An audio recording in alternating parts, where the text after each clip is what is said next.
Good morning. On the 4th of April 2017, I was in a cell in the prison in Yaoundé, listening to my father's body being lowered into the grave. I was not allowed to attend the funeral. Neither was I allowed to show any emotion in jail. A couple of weeks earlier, I was arrested, cuffed, blindfolded, and transferred to Yaoundé. I was thrown in a cell with 12 members of the notorious Boko Haram terrorist group. Yeah, they kept me in a cell because I too was accused of terrorism, incitement of civil war, and group rebellion, amongst others. But my only crime in the eyes of the government was the fact that I had led a peaceful protest against the 56 years of marginalization, oppression, and suppression that my people, the Anglophones in Cameroon, suffered in the hands of the predominantly French-dominated Francophones. Life wasn't easy. I had to go through the pains and sufferings of being in jail. To be an Anglophone in Cameroon is not very easy. English and French are supposed to be our official languages. But because of the majority Francophone-speaking Francophone-speaking Cameroonians, English has been relegated to the background. Cameroon seems very peaceful from the outside. But to the average Anglophone, it's a very polarized society. It seems as if there are two Cameroons in one. The majority dominates the minority. To the English-speaking Cameroonians, words have been used to describe us as terrorists, the enemies in the house, Bamenda, Anglo-fools. These words might seem very unimportant, but they take a different nuance when the Francophone-dominated military is sent to repress our people when they freely express their opinions. Cameroon, historically, was the French and the English. The two peoples came together, represented in the two-star in the flag. By 1975, the government removed one of the stars on the flag. This clearly showed that they were removing the Anglophone identity. And in 1984, they changed the name from Republic of Cameroon from La République du Cameroun to Republic of Cameroon. This was a name that the French had used prior to us coming together. It signified a lot. They expanded, extended their dominance to our culture, to our language, and to our institutions. The French common law, the French civil law dominates in our courts. There being an erosion of the English common law. Francophone teachers who cannot understand or speak in English are teaching our students.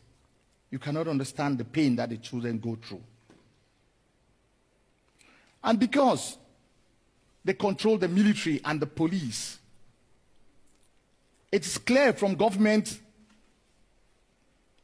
attitude that they are out to eliminate all form of dissent in Anglophone Cameroon. This has resulted to the killings of more than 2,000 Anglophones. The burning down of hundreds of villages by predominantly Francophone military. More than 1,000 Anglophones are currently detained in the jails in Cameroon. Would have 1 million internally displaced. About 50,000 are currently living in Nigeria as refugees. In Cameroon, we see the division, we see the elimination, we see the classification and the extermination. But we're in denial of what is happening. 25 years after the genocide in Rwanda, what is gradually happening in Cameroon is seen as a new normal. But I say no, this cannot be normal. This is not normal is. In Africa or in any part of the world, we cannot accept that. Growing up as a child, I was inspired by my father, who was a trade unionist. He fought for the rights of the Anglophone workers. He protected their rights. I got the inspiration and I started writing against the injustices, the marginalization and oppression that my people were suffering. As a result of that, I was expelled in high school for so-called subversive writing. But I did not give up. It gave me the impetus to continue the fight for the people. This led to the creation of the Center for Human Rights and Democracy in Africa, an organization that protects and promotes the human rights of the people. Subsequently, I was voted president of the Faco Lawyers Association. And in my capacity as the president of the Faco Lawyers Association, I rallied Anglophone Lawyers Association for us to call for a peaceful protest, because we had issued several memos to the government and they had never replied. And on the 3rd of November 2016, we organized one of those peaceful protests. We were tear-gassed, we were beaten, we were dragged to the mud, we were humiliated. Our basic and fundamental rights were violated. But we did not give up. We continued the struggle. But over time, I realized that we had to build a society. Not all Francophones hated us. Some showed us love. And we started working with Francophone civil societies to build synergy across the board, to let the Cameroonians understand that we can fight the struggle, we can find a solution to the crisis if both of us speak the language of non-violence. To be honest, it was not easy to work with Francophones. How could I have worked with people I felt disrespected us, who did not love us?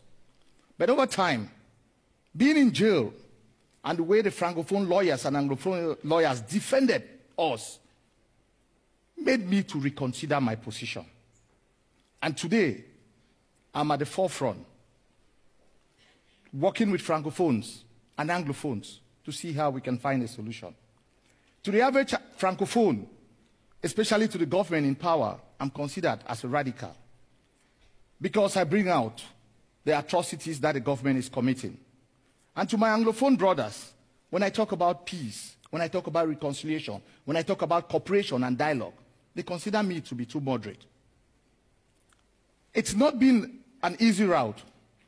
Even when my father's house was burnt and my life threatened, I still did not give up. I still did not fold my arms. I continue what to me is my mission, to speak truth to power, to help in finding a solution to the crisis. As we gather here today in Oslo, my wish is that the situation happening in Cameroon should not be considered as normal. But all of us should look at it as unacceptable levels of loss of human dignity. Each and every one here can make a change. We of the Oslo Forum, the Oslo Freedom Forum, can find a solution. You can find a solution to the crisis. Let all of us join our hands and support the suffering people in Cameroon. Let us rise up against tyranny. Let us rise up against dictatorship. And let us ensure that we leave the world a better place than we made it. Thank you.